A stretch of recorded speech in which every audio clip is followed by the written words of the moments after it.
Guys, അപ്പോൾ ഞാനിന്ന് വളരെ ക്യൂട്ടായിട്ടുള്ള ഒരു പെൻ സ്റ്റാൻഡാണ് ഉണ്ടാക്കാൻ പോകുന്നത്. അതിനായിട്ട് ഞാനിവിടെ ഒരു A4 സൈസ് ഷീറ്റിന്റെ പകുതി എടുത്തിട്ടുണ്ട്. അത് ഇതുപോലെ 16 പീസസ് ആയിട്ടൊന്ന് കട്ട് ചെയ്ത് എടുക്കുന്നുണ്ട്. അതിൽ ഒരു പീസ് എടുത്ത് നമ്മൾ ഇതുപോലെ ഒരു പെന്ന് വെച്ചൊന്ന് റോൾ ചെയ്ത് എടുക്കുന്നുണ്ട്. ഇതുപോലെ 5 കളർ A4 സൈസ് ഷീറ്റിൽ ഞാൻ ഇതുപോലെ റോൾ ചെയ്ത് എടുക്കുന്നുണ്ട്. അങ്ങനെ ടോട്ടൽ ഒരു 80 പീസസ് ഞാൻ ഇതുപോലെ സെറ്റ് ചെയ്തെടുത്തിട്ടുണ്ട്. അതിനുശേഷം ഞാൻ ഇതുപോലൊരു ജാം ബോട്ടിലിന്റെ ക്യാപ്പ് എടുത്തിട്ടുണ്ട് കേട്ടോ. അതിലേക്ക് മെഷർമെന്റിനായിട്ട് ഞാനൊരു ബോട്ടിൽ യൂസ് ചെയ്യുന്നുണ്ട്. നമുക്കിനി ഈ ചുറ്റിയെടുത്ത പേപ്പറിനെ എല്ലാം ഈ ബോട്ടിലിന്റെ സൈഡിലേക്ക് ഒട്ടിച്ചു കൊടുക്കാം. ഞാനിവിടെ ഫെവിക്കോൾ ഉപയോഗിച്ചിട്ടാണ് കേട്ടോ ഒട്ടിച്ചു കൊടുക്കുന്നത്. ഇങ്ങനെ ഓരോ കളറായിട്ട് നിങ്ങൾക്ക് ഇഷ്ടമുള്ള പാറ്റേണിൽ ഒട്ടിച്ചു കൊടുക്കാം. ഞാനിപ്പോൾ ഒരു റെയിൻബോ പാറ്റേൺ മാതിരി ഒട്ടിച്ചു കൊടുക്കുന്നുണ്ട്.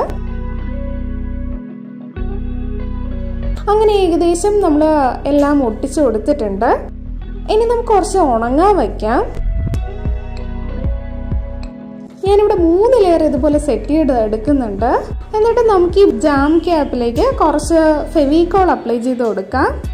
നിങ്ങൾക്ക് ഈ ജാം ക്യാപ്പ് കിട്ടിയില്ലെങ്കിൽ കാർഡ്ബോർഡ് യൂസ് ചെയ്യാം. എന്നിട്ട് നമുക്ക് ഓരോ ലെയറായിട്ട് ഇതിലേക്ക് ഒട്ടിച്ചു കൊടുക്കാം.